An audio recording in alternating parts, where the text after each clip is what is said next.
ഇവിടെ നിൽക്കുമ്പോൾ ഞാൻ ആരംഭം കുറിച്ചത് ഈ ദേവാലയത്തിലാണ്. അതുകൊണ്ട് പെൻഷൻ പറ്റിയപ്പോഴും അതിൻ്റെ ആദ്യത്തെ ഞായറാഴ്ച ഇവിടെ വന്ന വിശുദ്ധ ബലി അർപ്പിക്കുകയുണ്ടായി.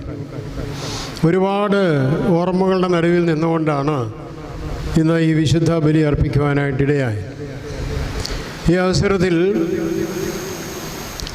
പുത്തങ്കാവിൽ കൊച്ചു തിരുമേനിയെ ഞാൻ കണ്ടിട്ടില്ലെങ്കിലും അത്താനാസ്യോസ് തിരുമേനിയിലൂടെയും പുത്തങ്കാവിലൂടെയും ആ പിതാവിനെ പരിചയപ്പെടുവാൻ കഴിഞ്ഞപ്പോൾ ഈ പുണ്യഭൂമി അദ്ദേഹത്തിൻ്റേതാണ് എന്നൊരിക്കൽ കൂടെ ഞാൻ ഓർക്കുന്നു.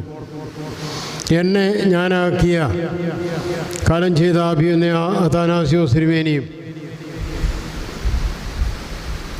ഒരു യുവാവായി വന്ന് പെട്ടെന്ന് പട്ടമേറ്റപ്പോൾ